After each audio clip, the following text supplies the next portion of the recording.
Breaking news Andhra Pradesh రైతులకు శుభవార్త. ఇటీవల కేరళలో ప్రవేశించిన నైరుతి రుతుపవనాలు చురుగ్గా కదులుతూ ఉన్నాయి. నైరుతి రుతుపవనాలు నేడు ఏపీని తాకనున్నాయి. దాని ప్రభావంతో నేటి నుంచి ఏపీలో భారీ వర్షాలు పడే అవకాశం ఉంది. తీరం వెంబడి గంటకు 40 నుంచి 50 కిలోమీటర్ల వేగంతో ఈదురుగాలులు వీస్తాయని ఏపీ విపత్తుల నిర్వహణ సంస్థ మేనేజింగ్ డైరెక్టర్ కూర్మనాథ్ అంటున్నారు.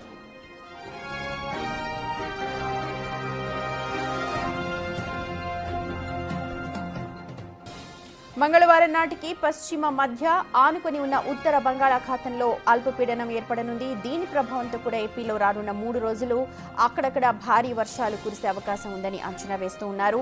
ఇక తీరం వెంబడి గంటకు 50 నుంచి 60 కిలోమీటర్ల వేగంతో ఈదురుగాలులు వీస్తాయని ఇప్పటి నుంచే ఉద్యానవన రైతులు తగిన జాగ్రత్తలు తీసుకోవాలని వాతావరణ శాఖ హెచ్చరిస్తోంది.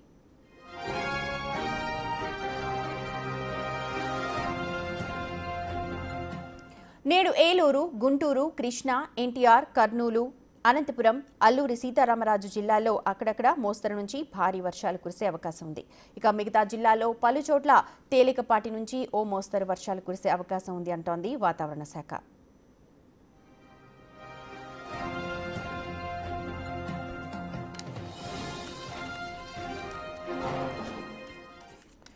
రైట్, మా ప్రతినిధి రాజు ఉన్నారు, వైజాగ్ నుంచి జాయిన్ అవుతున్నారు ఓవరాల్ గా వెదర్ అప్డేట్స్ అందించడానికి. ఓటు యు రాజు. నైరుతి రుతుపవనాలు అటు ఏపీ తెలంగాణలకు సంబంధించి ఆ రుతుపవనాలు అయితే విస్తరిస్తున్నటువంటి పరిస్థితి అయితే ఉంది. అత్యంత వేగంగా నైరుతి రుతుపవనాలు విస్తరణ అనేది కొనసాగుతుంది. ఇప్పటికే అటు కేరళ, గోవాల్లో పూర్తి స్థాయిలో విస్తరించినటువంటి నైరుతి పవనాలు కర్ణాటక, మహారాష్ట్ర, మణిపూర్, నాగాలాండ్, మిజోరం లాంటి రాష్ట్రాల్లో కొన్ని ప్రాంతాలను అయితే ప్రస్తుతం విస్తరించినటువంటి పరిస్థితి అయితే ఉంది. ఏపీ, తెలంగాణ, తమిళనాడు, అదేవిధంగా కర్ణాటకలో ఉన్నటువంటి కొన్ని ప్రాంతాలకు సంబంధించి ఇప్పుడు నైరుతి రుతుపవనాల వేగం అనేది పుంజుకున్నటువంటి పరిస్థితి అయితే ఉంది. ముఖ్యంగా చూస్తే నైరుతి రుతుపవనాల ప్రభావంతో అంటే ఈ రోజు నుంచి మంగళవారం నాటికి బంగాళాఖాతంలో అల్పపీడనం ఏర్పడుతుంది అనేది అటు ఐఎండీఏ అదేవిధంగా విశాఖ వాతావరణ కేంద్రం అధికారులు అయితే తెలియజేస్తున్నటువంటి పరిస్థితి ఉంది. బంగాళాఖాతంలో ఏర్పడనున్నటువంటి ఈ అల్పపీడనంతో రానున్నటువంటి 4 రోజులు భారీగా వర్షాలు కురిసే అవకాశం ఉందని వాతావరణ శాఖ అధికారులు అయితే రాజు, ఎప్పుడు కూడా మనకు జూన్ మొదటి వారంలో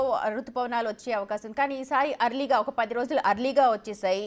ఎంతవరకు సంసిద్ధంగా ఉంది యంత్రాంగం అంతా? అంటే ముఖ్యంగా చూస్తే నైరుతి రుతుపవనాల కదలిక అనేది ప్రతిసారి అంటే గతంతో పోలిస్తే ఇప్పుడు అడ్వాన్స్ గా ఉన్నటువంటి నేపథ్యంలో అటు రెండు తెలుగు రాష్ట్రాలకు సంబంధించినటువంటి అధికార యంత్రాంగం, డిజాస్టర్ మేనేజ్మెంట్ కూడా సంసిద్ధంగా ఉన్నటువంటి పరిస్థితి అయితే ఉంది. ఎందుకంటే అకాల వర్షాలు కురిసే అవకాశం ఉంది. ముఖ్యంగా భారీ వర్షాలు, ఈదురుగాలు, ఉరుములు, మెరుపులతో వర్షాలు కురిసే అవకాశం ఉన్నటువంటి నేపథ్యంలో అధికార యంత్రాంగం కూడా సంసిద్ధం అవడంతో పాటుగా ఎక్కడికక్కడ ముఖ్యంగా పట్టణాల లాంటి ప్రాంతాల్లో భారీ వృక్షాలుంటే వాటన్నింటినీ కూడా కట్ చేస్తున్నటువంటి పరిస్థితి అయితే ఉంది. ఈదురుగాలులకి చెట్లు పడిపోతున్నటువంటి పరిస్థితి, అదేవిధంగా వాహనాలకి డ్యామేజ్లు అవుతున్నటువంటి పరిస్థితి, అనేక మంది చనిపోతున్నటువంటిది కూడా ఉంది. ఇవేవి జరగకుండా ఉండేలాగా ప్రజలను అప్రమత్తం చేయడంతో పాటుగా అధికార యంత్రాంగం కూడా పూర్తి స్థాయిలో అప్రమత్తమైనటువంటి పరిస్థితి అయితే ఉంది. బేసిక్ గా చూస్తే రానున్నటువంటి 4 రోజులు కూడా బంగాళాఖాతంలో ఏర్పడుతున్నటువంటి అల్పపీడనం వల్ల భారీ నుంచి అతి భారీ వర్షాలు అటు తెలంగాణలో ఉన్నటువంటి ముఖ్యంగా హైదరాబాద్ పరిసర ప్రాంతాల్లోనూ అదేవిధంగా రాయలసీమ, కోస్తా జిల్లాల్లో ఈ వర్షాలు కురిసే అవకాశం అయితే ఉందని తెలియజేస్తున్నటువంటి పరిస్థితి అయితే ఉంది. ఈ నేపథ్యంలోనే అటు ఆంధ్ర, తెలంగాణకు సంబంధించినటువంటి అధికార యంత్రాంగం కూడా పూర్తిగా ఈ వర్షాలకి సంబంధించి దీన్ని ఏర్పడబోయే విపత్కర పరిస్థితులను ఎదుర్కోవడానికి సంసిద్ధమైనటువంటి పరిస్థితి కనిపిస్తూ ఉంది.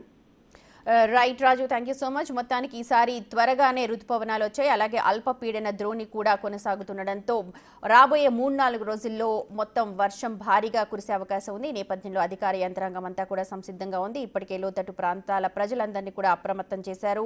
వర్షాలు భారీగా కురిసే సమయంలో ఇళ్ల నుంచి బయటకు రావద్దు అంటున్నారు. వర్షాలు కురుస్తున్నప్పుడు కరెంట్ పోల్స్ అలాగే చెట్లకు కూడా దూరంగా ఉండాలి అని అంటున్నారు. అలాగే వృద్ధులు, పిల్లలు కూడా అవసరమైతే తప్ప బయటకు రావద్దన్న సూచనలు జారీ చేస్తూ ఉన్నారు అధికారులు.